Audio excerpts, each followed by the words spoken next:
Hey, what's going on, everyone? It's Kyle Henderson of BamaInsider.com. Alabama held their fourth practice of fall training camp. Here are the quarterbacks right here. You got Mac Jones and Bryce Young working out. And really curious to see how these quarterbacks start to develop as the pads start to come on, as we start to move towards that first scrimmage. As you can see right here, Mac Jones with some good zip on the ball. Really looks like he's improved on his arm strength. Did you see that athleticism right there by Bryce Young before firing that dart? Let's check that out again in replay. All right, he catches the football, looks downfield, sets his feet, and he's going to fire an absolute missile to the outside. And when you talk about an instinctual player, a guy that can just make plays, that's what Bryce Young is going to bring to Alabama. All right, you got another image right here of Mac Jones. So many people really high, just on the fact that he's returning and just he has so much experience. All right, moving to the running backs, you got Steve Sarkisian right here kind of looking over the team. And, $2.5 million, highest paid assistant in college football right now. You got Najee Harris right here. Just looks shredded and really bringing it to the defense, giving them a good look. I think Najee Harris coming back still is really incredible to me. All right, you got Devonta Smith, a.k.a. Smitty, one of the team leaders from last year, was a captain as a junior, 1,200 yards. We got to hear him speak earlier this week. Got to check out that on YouTube. Here are the big linemen. And as you've seen, Alabama looks to be going with their veterans for the offensive line. So that means that Chris Owen looks to be Alabama's center. Number 74 right here on the left side of the tackle. That's Damian George, big man. He's a freshman. And then it looks like you're going to have, in terms of a guard position, you got Landon Dickerson right there. So you got Chris Owens at the center. Then you have Landon Dickerson and Deontay Brown as your guards, with Alex Leatherwood and Evan Neal being your bookend tackles. And I really like that offensive line. I think it's going to be fantastic for Alabama. In my opinion, I think it's the best offensive line in the entire country. There's Alex Leatherwood right there. Just such a beast and such an underrated offensive lineman that is returning to 2020.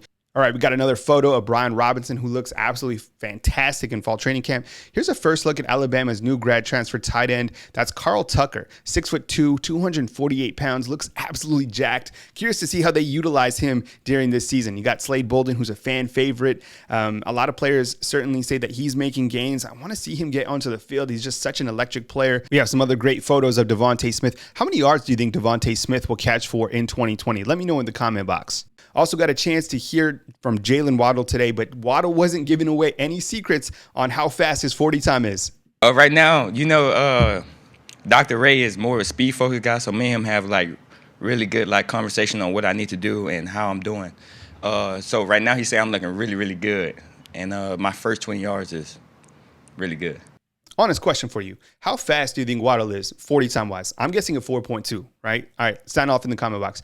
All right, so Jaylen Waddle also talks about being an every down player this season. Hard to believe that he was almost the fourth option during the 2019 season. Here's what Waddle had to say about that. Well, every down player, unfortunately, I was like a fourth option, fourth receiver last year, so I really didn't get enough playing time. But this year, they looking for me to come to a bigger role. And I'm just excited to get out there and play and just do my job. More footage of the running backs. Here's Bryce Young handing off the football to Brian Robinson. Here's a nugget for you. The fourth best running back on the team. You got Najee, Brian, and you got Trey Sanders. But who's that number 4 running back? Well, sources tell me that Roydell Williams is looking very good as a true freshman. So there's a little nugget for you. Moving to the defensive side of the ball, Alabama returns one of the top secondary players in college football. Patrick Surtain returns. He talked to the media today, and he spoke about being that corner that Alabama needs, being that corner that can really step up, be vocal, be a vocal leader for Alabama. So when you think about the veterans returning on the defensive side of the ball, there's not many, but there's guys that certainly have played a lot. Patrick Surtain started every single game last year for Alabama. Here's what Patrick Surtain had to say about playing that corner position. I definitely could see myself play that role.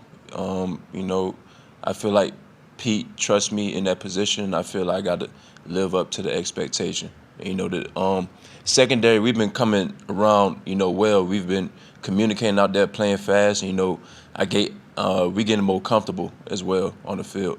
Thanks for watching our coverage today. Be sure and hit the thumbs up button and please subscribe. Let's get to 50K subscribers. Remember, Jaylen Waddle's interview back on BamaInsider.com. You also got Patrick Surtain. Tons of coverage at BamaInsider.com. And now is a great time to go to BamaInsider.com to get those team nuggets. The promo code at checkout is simply Roll Tide.